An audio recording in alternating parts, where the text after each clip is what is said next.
Bom, gente, e a nova disparada do petróleo acontece depois de novos bombardeios do conflito no Irã, entre Irã, Israel e também países do Oriente Médio, como a gente tem acompanhado esse cenário. 3 semanas já dessa guerra, ainda sem saber qual vai ser o caminho. E, de novo, o abastecimento global está em xeque. A gente vai comentar, então, sobre esse movimento da commodity com o nosso colunista, Gilvan Bueno, que vem conversar com a gente. Tudo bem, Gilvan? Boa tarde para você. Muito boa tarde, Mariel, e nossa audiência que nos presenteia com o seu tempo nesse momento tão volátil da economia mundial. Sem dúvida, eu queria muito entender a sua percepção diante desse cenário.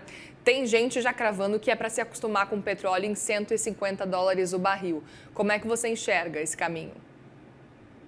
Olha, para a gente enxergar esse caminho, a gente tem que olhar alguns relatórios internacionais, algumas casas especializadas nesse assunto. E essas casas têm passado o seguinte cenário: olha, se for uma. Qual é a discussão? É uma guerra de curto prazo ou longo prazo? E aí algumas casas começaram a posicionar falando o seguinte: olha, é uma guerra de curto prazo. Talvez em 60 dias isso possa normalizar e o barril de petróleo voltar uma estimativa para o final de ano de US$ 75. Mas quais seriam os fatores que iriam tornar essa guerra de curto prazo? Primeiro, a questão do cessar-fogo, o Estreito de Hormuz ser aberto, a gente ter aqui a volta da oferta normalizada. E a gente não tem clareza sobre isso, e isso acaba preocupando um pouco mais, porque cada semana que passa, você vai tendo novos efeitos nas cadeias produtivas. E aqui eu tenho destacado três grandes desafios. Primeiro é o desafio do petróleo e seus derivados. Logo em seguida, nós temos aqui o desafio do diesel e um novo desafio que chegou agora, que é o gás natural, onde a gente tem aqui um grande produtor do gás natural e que passa pelo Estreito de Hormuz abastecendo bastante. E aí vem uma terceira variável, que é a questão dos fertilizantes, que representam algo em torno de 70% para muitos produtos que são distribuídos, muitas commodities são distribuídas. Então, inicialmente, a gente tinha um preço do barril, que tinha essa questão, e aí dessas duas variáveis. E chegou um componente que chama a atenção, que é o quê? É, Ataques nas cadeias produtivas, na infraestrutura produtiva do petróleo no Golfo Pérsico. Então, isso pode ter picos, como nós tivemos hoje de 5%, Mariana. Então, toda vez que tiver um ataque, e aí nós temos aqui duas ilhas, tá? Ontem nós tivemos um ataque em South Parks, e depois a gente teve na ilha de Kars, que toda vez que tem ataque nessas duas localidades, os preços disparam e você vai ter muita volatilidade. Pois é curioso esse cenário. Eu queria justamente entender, diante de tudo isso, o quanto que isso pode começar já a afetar o consumidor globalmente falando. Eu queria, antes de mais nada, ver a sua percepção para entender, olhando para o cenário nos Estados Unidos, porque a gente tinha um Donald Trump falando, ainda na época lá da Venezuela, quando Donald Trump capturou Nicolás Maduro, que olha, a gente quer um petróleo a US$ 60 o barril, ainda mais baixo, US$ 60 o barril ainda é muito alto. A gente tem um cenário completamente oposto do que a gente estava vendo o Donald Trump falar lá no começo do ano, pelo menos agora. E aí eu queria muito entender qual o caminho que você enxerga olhando para esse cenário lá nos Estados Unidos e o impacto disso num curto prazo, levando em consideração o cenário de inflação. A gente viu os recados do Federal Reserve ontem especificamente, e levando em consideração que a gente tem um ano eleitoral lá nos Estados Unidos também, não é ano de eleição para presidente, mas são as midterm elections, eleições de meio de mandato, que também são importantes para Donald Trump. E aí depois eu faço a pergunta olhando especificamente para o Brasil e o impacto aqui para os brasileiros. Sempre muito, muito cuidadosa. Obrigado, Muriel.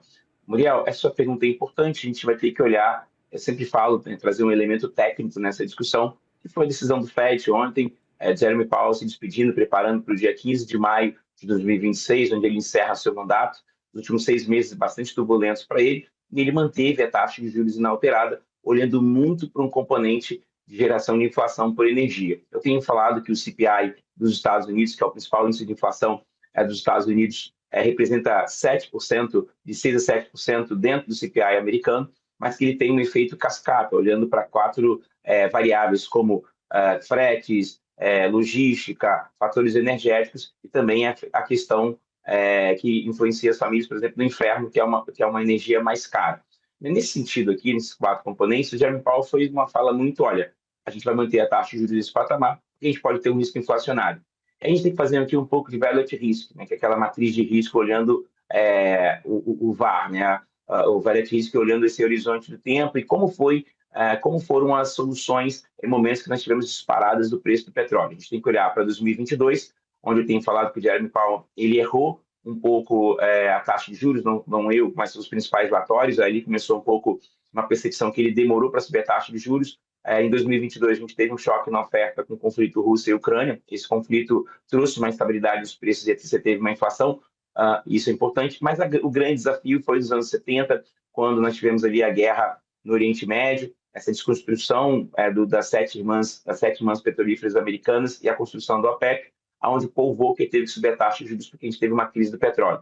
Então, nesses momentos aqui, a gente tem mantido a taxa de juros, observado que a taxa de juros ela sobe para conter essa questão inflacionária e você tem aqui uma possível recessão, que é o que algumas casas de análise, eu conversei com alguns analistas, têm falado sobre pequenos indicadores de recessão, que ainda é muito precipitado para falar, mas que uma sensibilidade do preço, Muriel, muda drasticamente as eleições de novembro nas duas casas para o Donald Trump, e isso começa a ser aqui um calcanhar de Aquiles, que é o quê? Se o conflito se prolongar, ele pode ter impactos na sua popularidade e na intenção de votos para novembro. Pois é, e aí aproveito também para te perguntar, Gilvan, o cenário daqui. Não à toa a gente tem acompanhado Donald Trump tentando diminuir o tamanho e a quantidade de tempo dessa guerra, ele está tentando diminuir, evitando estender ainda mais esse cenário, e aí eu aproveito para te perguntar o impacto aqui para os brasileiros. A gente tem um cenário oposto, a gente estava acompanhando uma possibilidade de bastante corte de juros ao longo desse ano. A gente teve o Boletim Focus essa semana já projetando talvez um cenário de uns juros um pouquinho mais altos do que a projeção inicialmente estava, pelo menos aí, fazendo esse cálculo. Como é que você enxerga esse cenário? O quanto que isso pode começar também a reverter e a impactar a nós aqui no Brasil, né? Muriel, eu estava fazendo aqui uma observação. A gente, há um mês atrás, você tinha me perguntado quanto seria a taxa de juros, qual era a minha expectativa, ainda não tinha esse conflito geopolítico, e eu destacava que para a gente ter um raciocínio super interessante, a gente teria que olhar IBC-BR, ata do Copom, sensibilidade de preço, para a gente ter uma estrutura clássica do que vai acontecer com essa decisão de taxa de juros e um pouco do comportamento das falas dentro da ata do Copom. Então, eu tinha uma certeza que nós não iríamos, usando dados econométricos, a gente não iria ter uma forte queda de taxa de juros pelo comportamento, como tem anunciado, olhando o IBC-BR, a ata do Copom, que teria alguma coisa entre 0,25. Aqui consegui, junto com você, depois eu vou publicar esse momento que nós falamos sobre isso, acertar que foi 0,25. Logo depois disso, nós tivemos o conflito geopolítico, os preços subiram, mas eu quero muito dedicar atenção na ata do Copom, que será na próxima semana, para a gente ter uma clareza de como é que foi essa decisão, uma decisão unânime, mas que o Banco Central talvez não vai ser tão intenso, e agora ele tem um novo componente para isso. Com esse cenário de volatilidade para o curtíssimo prazo, ele não vai fazer cortes muito bruscos, porque olhando a história, o petróleo subindo, gerando fatores inflacionários, ele vai ter que ter um juros alto. Então, ele tem uma vantagem que ele pode fazer, mais uma vez, um movimento ao contrário do mundo. Como ele já tem uma taxa de juros muito alta, ele não precisa subir a taxa. O que ele vai fazer é descer a taxa em doses menores. Acho que a gente entrou numa inversão de ciclo de taxa de juros diferente do que o mundo vai fazer. O mundo vai preocupar em subir, vai preocupar se dedicar a descer. Aqui tem uma variável, Muriel, que se a gente descer essa taxa de juros, a gente pode perder essa observação de flight to quality e de fazer carry trading de moedas. Por quê? Porque a gente não vai poder descer muito a taxa, porque países internacionais podem ter uma taxa melhor e a gente fica muito desfavorável no carry trade. Então, a gente ainda vai ter que pensar nessa solução. Por isso, as quedas vão ser cada vez mais pequenas, respeitando isso e não deixando de ser um carry trade interessante na paridade com outras moedas. Perfeito, Gilvan Bueno, nosso colunista do Money, sempre muito bom te ouvir. Obrigada mais uma vez pela conversa, viu, meu amigo?